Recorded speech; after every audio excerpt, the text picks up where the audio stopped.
Hello and welcome to this presentation on A-Level Economics. My name is Aidan Keogh and I'm the teacher of this subject at the college. I graduated with a degree in economics from Leeds University back in the mid-1980s, and so I've been teaching the subject for a considerably long time, but I think it has given me an overview of how the subject has developed since the 1980s. So as an A-level it is 100% examined and you will require 5 GCSEs including English and Maths. So what will you study? Well, first topic you'll study is how markets work. A market is anywhere where buyers and sellers come together to determine price. So we will look at how the market determines price and how markets also fail. So market failure, what does that mean? Well, a market that's failing at the moment is the housing market because so many people are unable to purchase their own home and therefore they're forced into renting. That requires the government to intervene. How does the government intervene? Well, it has to spend huge sums of money on paying rent subsidies. Now, the question is that an efficient way? Wouldn't it be better if house prices were lower, then the houses were more affordable, fewer people would have to rent, and the government would save money by not having to spend huge sums on rent subsidies? But there are value judgments there. Is it right that the government intervenes in the housing market? Should we leave it to market forces? So the other area that we'll look at is how the macroeconomy works. So the macroeconomy, as the word mentions, is dealing with the whole. So at the moment, the UK economy is in recession because of the lockdown as a result of COVID-19. So the economy has shrunk. In the first 6 months of this year, it reduced by 25%. Now we have seen a recovery in this third quarter, but the issue is that recovery sustainable? Will we recover from this pandemic? And what ways and means should governments be doing to try and help us recovery? So that's when we'll look at government intervention. But there are other problems that we face. We face a climate emergency. So in Southampton there is a risk that if we don't do anything, air quality will worsen, and also maybe we are at risk of rising sea levels. So some areas of the city could become flooded on a regular basis. What should we be doing to try and prevent this? In addition, this year we are due to leave the European Union by the end of the year. The government hasn't yet negotiated a trade deal. This will be essential if we're to have a sustainable and prosperous relationship with the EU. So these are the areas that you will explore.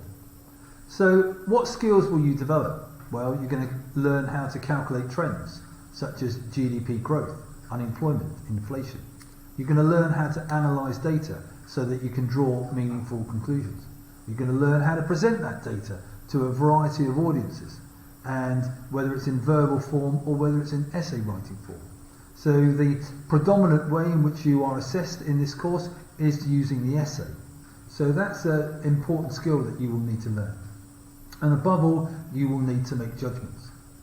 Will the UK regret leaving the European Union? Have we made the right decisions in our response to this pandemic? Which should come first, the health of the citizens or the health of the economy? So what enrichment skills might we learn? Well, we need to look at in more detail. Do we need to protect the environment? What happens if we leave the environment to market forces? Will machines take over? Do we need to really think about a different way of working? Do we need to consider working a 3 or 4 day week as the norm? How do we solve inequalities?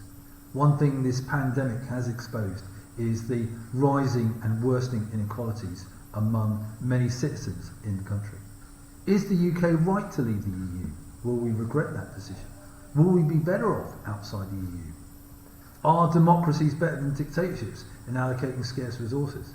It's interesting how China seems to have recovered so quickly from this pandemic. But then the question is, can their data be trusted? Is it really the case that their economy has recovered in the way that they say they have? So progression. So economics is the second most lucrative degree after medicine and is a really sought after degree to have. A-level maths is going to be pretty essential if you want to get into a good university. But there are amazing and fantastic career opportunities for good economists, whether it is on TV, whether it is in newspapers, or whether it is in the public or the private sector. So why choose economics? Well, if you really want to understand what's important in life, economics is at the heart of everything we need to know and everything that we need to do. If you want to be a politician, economics is really important, so you end up knowing what you're talking about. If you want to make a difference in life, then maybe it has to be economics, because that's the only way we really solve some of the challenges that we face. And if you want to tell your parents why they're wrong, then yeah, economics is a great tool for doing that. So thank you very much for listening to this presentation, and I hope you will consider economics as one of your choices for A-level. Whether it's here at Richard Taunton's or wherever, it is a great subject to learn and know. Thank you.